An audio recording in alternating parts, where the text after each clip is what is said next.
I've been trying to work on my back squat form, and it has been the bane of my existence since beginning lifting. Okay, like it's always something. Like my arms are swinging, the weight's not steady on my back. It has been some trials and tribulations, let me tell you. I'm working on trying to tuck my tailbone now, because if you jet it out, you get a larger curve in your low back, which is not good for the low back. And I felt during one rep while I was trying to like tuck my tailbone, I did like a full body roll. We have figured it out. We are trying anyway.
What are you doing out here? Bothering?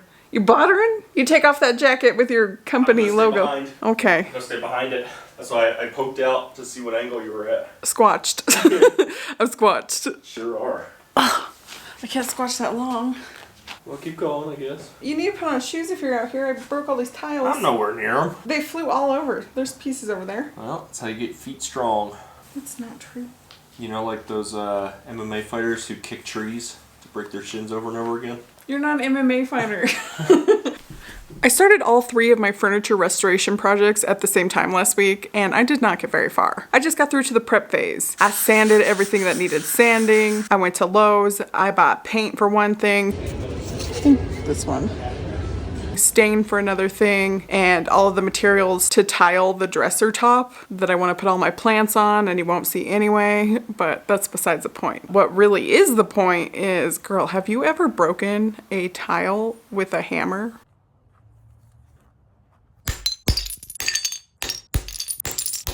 It's an experience that I would describe as transcendent. Something about it just feels right.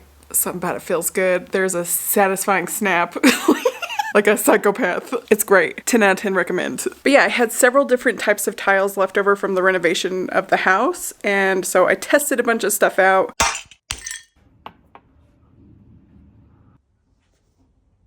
Tried to find what I liked, what looked good, and I settled on using the tiles from the kitchen backsplash, broken in sort of a mosaic fashion. These aren't adhered or anything. I was just playing with designs and seeing how they would look, and I dig it. But yeah, we also have to paint this guy, which is like a planting table I'm very excited about. I got this green color. It is looking a little bit more blue on camera though, but it's more green in real life. And then I'm just restaining the tabletop of this guy. So let's start or whatever. Well, I forgot to get paintbrushes, so after I ran to the store and got that, then I got into it. Starting with painting the outdoor planting table. I thought this bit was going to be quick, but there were so many crevasses that it took an eternity. And about halfway through, I wasn't sure that I liked the color I picked anymore, but whatever, it's fine. I wasn't about to start repainting the whole thing.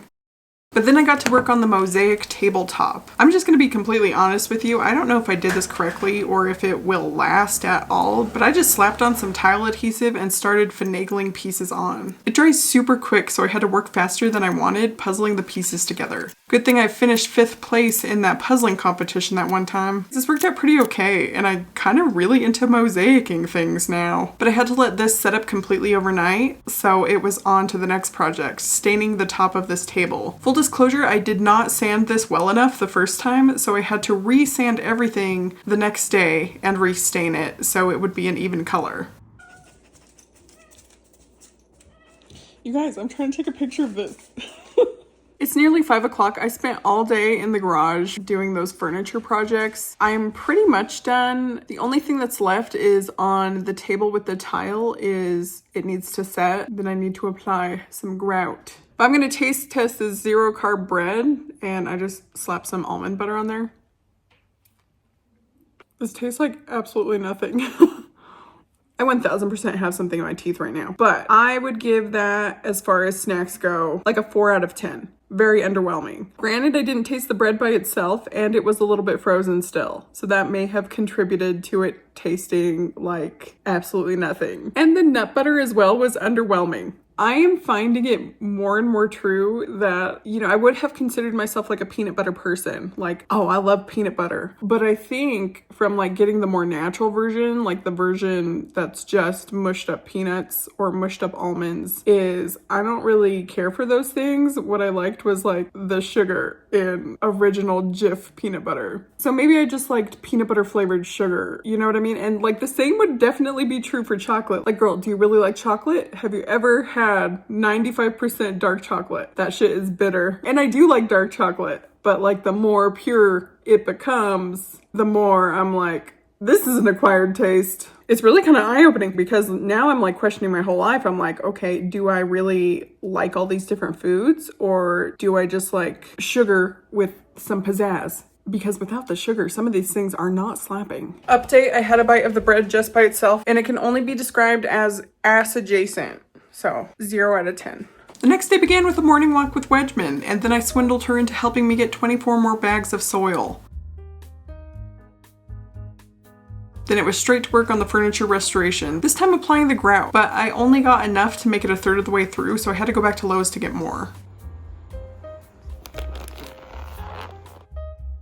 And for dinner that night, I made a keto butter chicken crock pot recipe. I'll link it down below. It was pretty good, but whenever I make Indian food at home, it always has a bitterness to it. I've tried so many of the things people suggested in the past to resolve this issue. I don't know, Steven didn't even taste the bitterness, so it might just be me.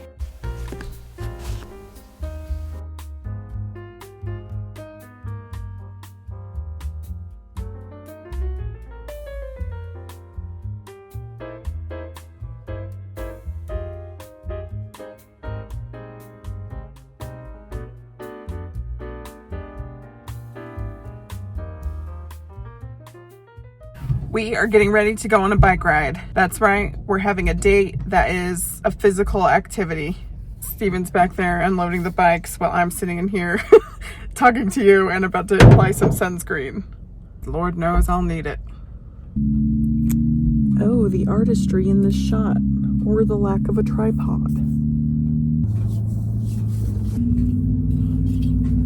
We're biking in the heat of the day. It's like the Sahara out here. Ready? No.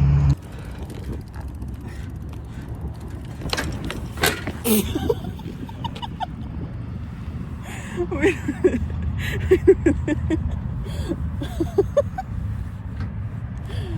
I can't get going. Hold on.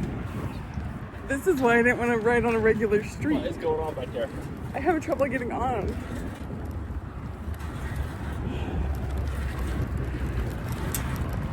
Come on now. This may not come to a surprise to you, but I am not super confident on a bike, or really anything to do with balance. But it'll just be nice to start doing stuff like this, going out into nature and like being a person or whatever. By the way, I didn't know what the word grundle meant, and just full transparency, I totally thought that I had made it up and that it wasn't a real word when I used it. Not only in a video, but also I slapped it in the title of that video a couple of vlogs back. Now I do know what that word means, and I can confidently say that bike seats are the worst thing ever for your grundle. I don't know how people do it. Is it like playing the guitar? Like you just have to callous your grundle before it's tolerable to go on bike rides? I don't know.